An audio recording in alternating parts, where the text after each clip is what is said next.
And this is James Pierce with the JP8 Report. Thank you for watching my podcast this morning. This is episode 1 on January 1st, 2021. And like I said before, my name is James Pierce. I'm going to give you just an introduction on this first podcast, just to let you know who I am and where I come from and what I've been doing and some of the goals I have for this podcast.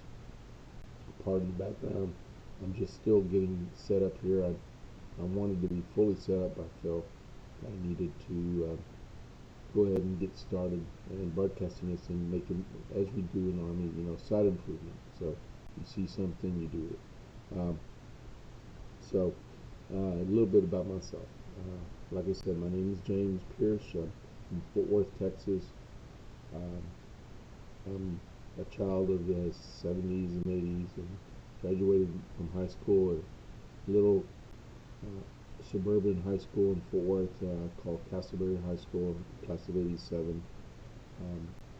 I joined the Army as a junior in high school, because some of y'all know you could do that kind of stuff.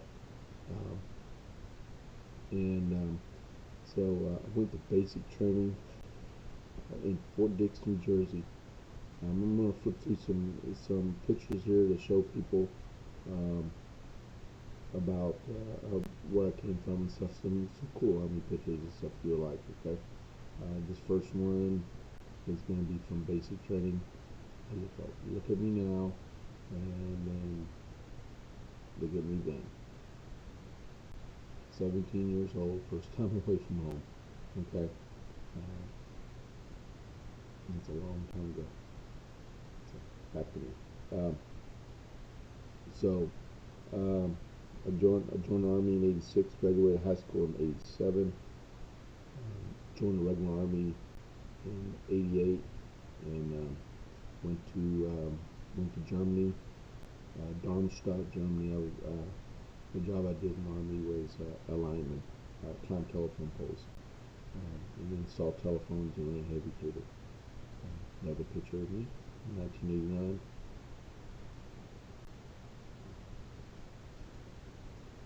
Pretty cool stuff.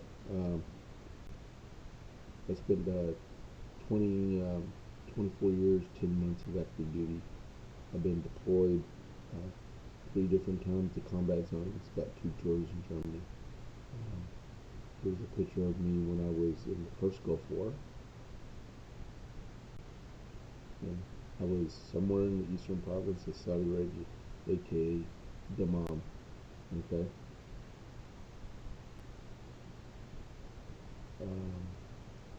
And then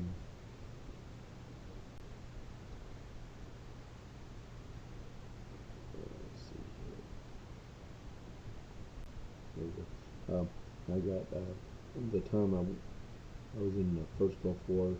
I came back in early 1992, and I went to Germany and met my wife, and then went to Fort Sill, Oklahoma, and then I went to Fort Sill, Oklahoma. I went to Army Recruiting Command in New York, and then I went to Fort Gordon, Georgia, and I had a special assignment in the Army, and one I can't talk about too much. And I was there for 5 years. And then at the close to the end of that 5 years, I was like ball burned out. I was ready to go. I loved what I was doing, but I had friends that were being deployed. I lost a really good friend in Afghanistan, and I got to get out and do my job in the Army again. And so they sent me to Iraq. I volunteered for it. I went to Iraq, and I was on what they call a NIPA team, or a MIT team. And what they do is train Iraqis. This is a picture of one of our emblems we were using. If you look over on the far right, we were Team 6280. We were Team Tiger, the National Police Transition Team. And we're part of 8th Brigade, 2nd National Police Division in Solder City from '07 to '08. Okay. we saw all the fighting that erupted in March of 2008 through May of 2008. And then I'm going to talk about these guys later in another podcast. But these are the guys I was serving with. The main guys on my team is Master Sergeant Johnson, and then we have Captain Burgos, Sergeant Kirsch, Captain Moore, Sergeant Allen, Colonel Lieberson, Major Hawes, Major Amos, and then Brandon Blackmore, and then Master Sergeant Alfieri, and then myself, Mob. And then we have two other people signed in the photograph that started with us on the team. They were Master Sergeant Stanton and then Sergeant Huston. He was our team medic. So we all spent the whole year together inside of Soccer City. We survived, all of us on our team, but we lost some close friends in that time frame on road convoys and stuff. And then, so when I got back from Iraq, I went and got stationed at Fort Hood in my last 4 years in the Army. Okay. One more picture from Iraq. Y'all like this one. It's over in the international zone. It's a very popular place for people to get pictures there. And when I got to Fort Hood, we started ramping up and activated our new company, and then we trained up to go to Afghanistan and Iraq. And I was in Afghanistan for a little bit over 12 months, or almost 12 months, and then that was during our clean up. We lost one of our guys from one other platoon of mine to the November 5th, 2009 bombing. And that was a very hard day for us because we left and went to our deployment a little bit of a month later after that. And then when we were in Afghanistan, I took my platoon. They disbanded my platoon. They just spread them out to other units and stuff while we were there, and then we reactivated at the very end.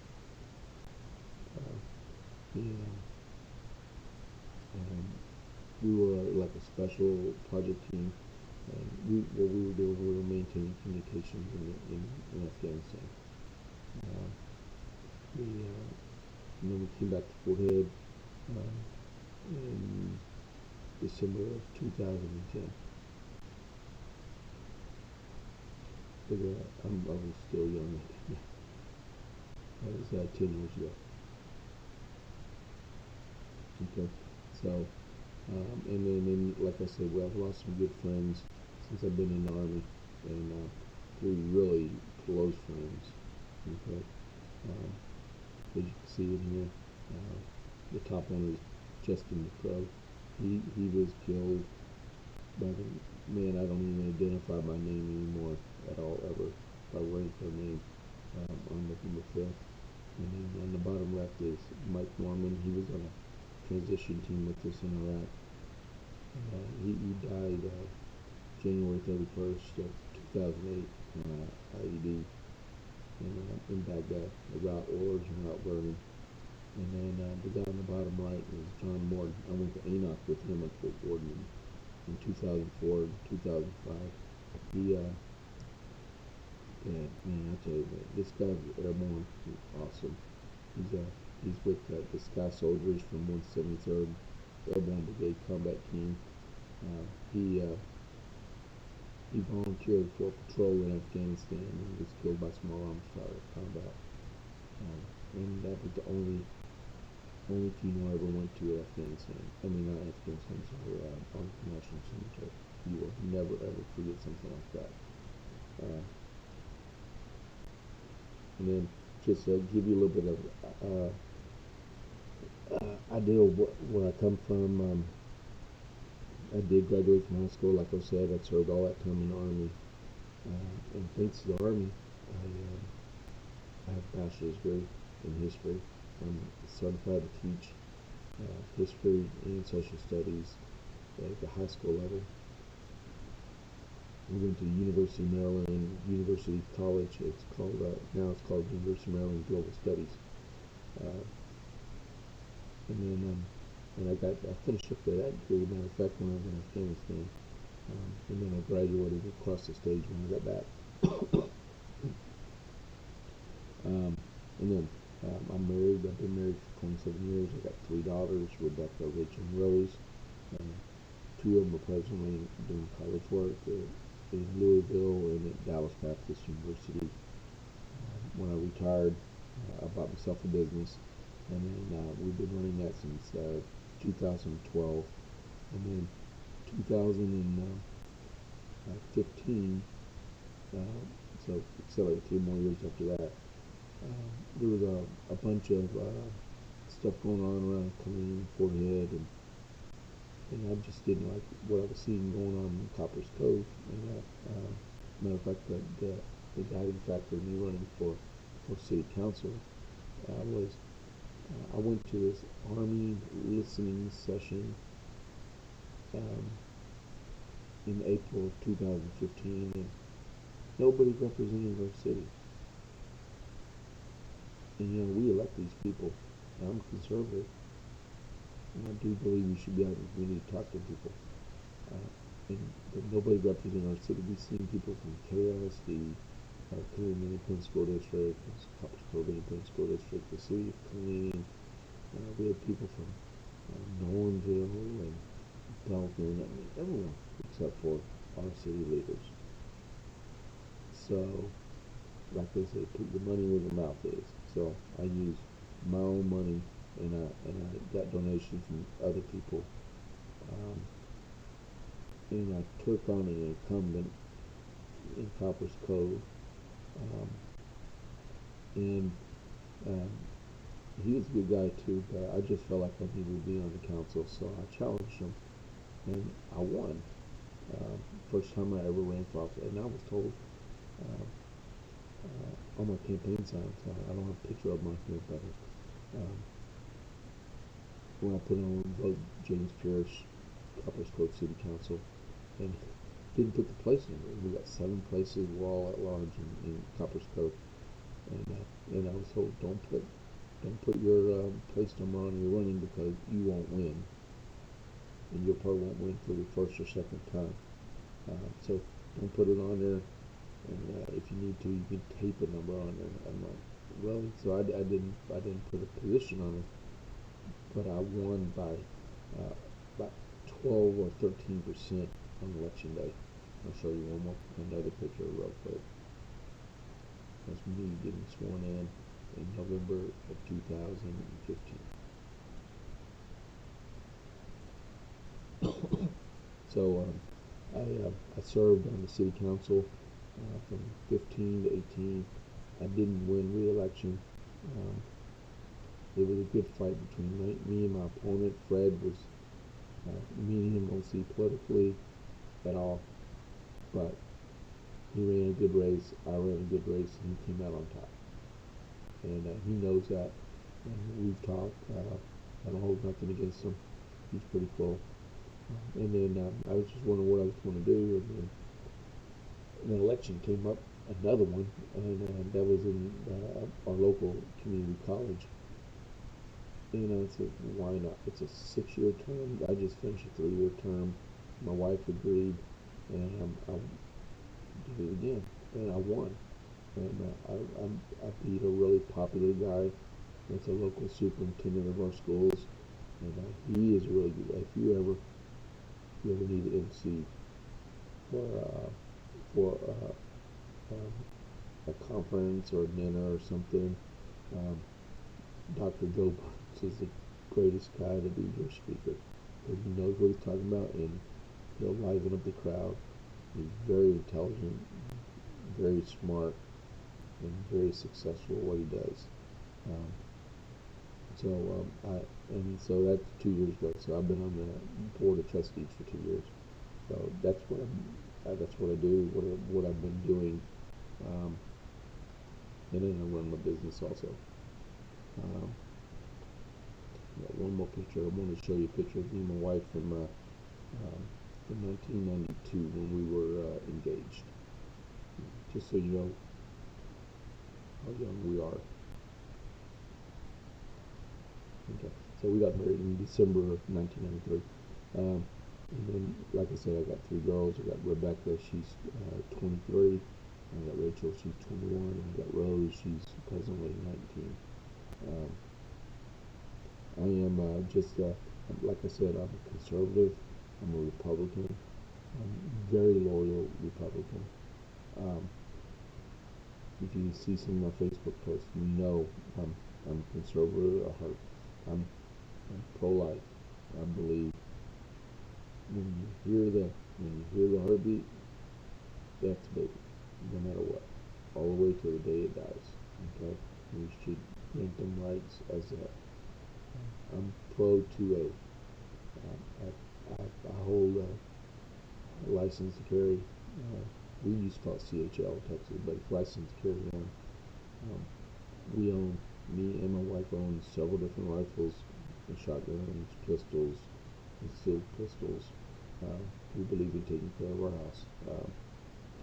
So please don't ever try to enter our house without our permission. You may not like the outcome. I'm pro-business. I own my own business. I believe in taxes should remain low. Capital gains should remain low. Pass-throughs should remain low. Every avenue out there to promote businesses should be at the advantage of the small business owners, because you may say, well, their taxes are too low, but dude, look, listen to this. I pay employees. They pay their payroll taxes, and they use their money in the local environment to build up other businesses, which provides to the local economy, which in turn they pay taxes. And that's how we support our government. So if you raise taxes on people, they're going to stop spending. Okay. In regards to my city, we have a long way to go to develop our city the way it needs to be done. I was told a long time ago when I first got on the city council, your tax base should not be based on property tax. You should be based on your sales tax. So you develop a vibrant economy in your local city, and not have to have that burden of your tax base on the property taxes of the residents that live in that city. And that's true. In the 3 years I was on that city council, and the 2 years I've been at the local college, you can ask CTC, and also, I've never voted to raise taxes, and I won't. That's an automatic no for me. Okay, we could figure out a way to pay our bills without having to raise taxes. It's like me raising prices in my business. I don't do that unless I absolutely have to, and that's market-based anyway. That's the difference between government and the local economy. And then for the last thing I'll talk about today is that I'm pro-term limits. As we noticed in the news in the last few weeks, since the presidential election in November 3rd to now, we see some weird stuff going on out there. We have people on both sides of the aisle that 75, 78, 80 years old, 83 years old. I mean, what are we doing to ourselves? Why would we elect a president in their 70s? Where are the rest of us? I mean, I'm 52. We got senators, we got House of Representative people, we got governors in their 40s and 50s, and we're not selecting it. So why would we go and keep?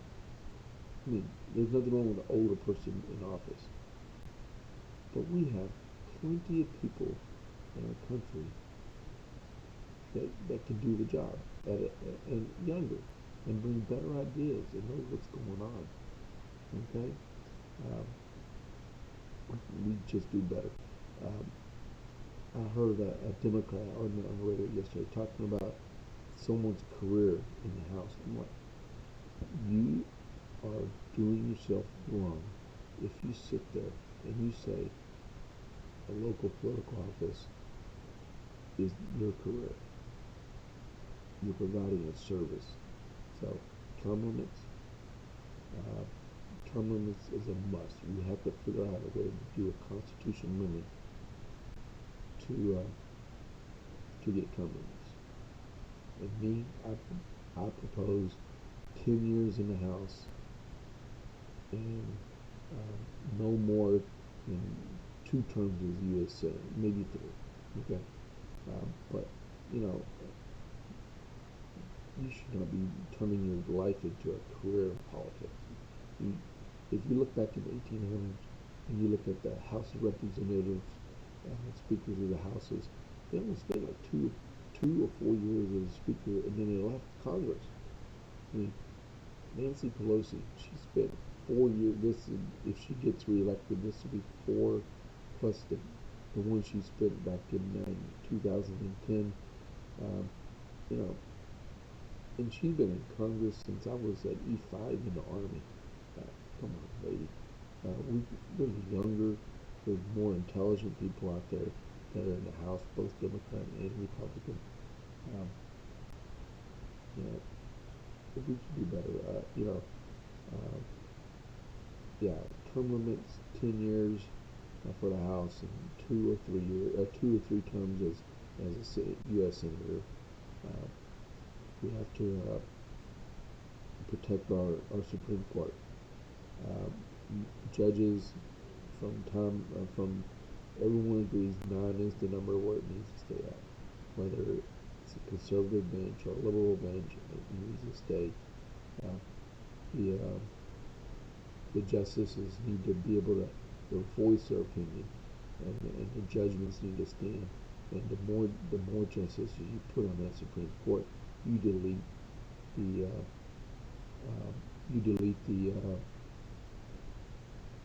what do you call it? I can't think of the term right now. The precedence of the decision. So the least number of people that come to that decision, it is more effective. There's less disagreement, and you don't want to dilute the whole process. And there's like, okay, let's just one person doesn't have any leadership role. So 9 is the number, it needs to stay there. Okay. So that's where I stand.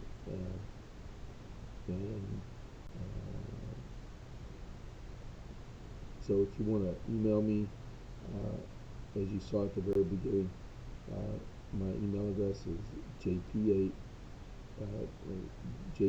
Report at gmail.com. Okay, I'll do these like once or twice a week. It's going to get better. I'll have a backdrop pretty soon, and see how we do here, and make some progress, make some friends, and let's spread the word and keep the conservative voice out there. You'll see me doing stuff on 2 of my upcoming episodes will be on my mint team I was on. I'm planning to do some stuff on different areas of government. Since I'm a history teacher in civics, you'll see stuff that come up about politics, a lot about politics, from the conservative side, but how government operates. Okay, so if you ever have any questions or requests, just send me that email, jp8report at gmail.com, and I'll entertain it and take notes and build me a podcast. I think that'd be cool. All right.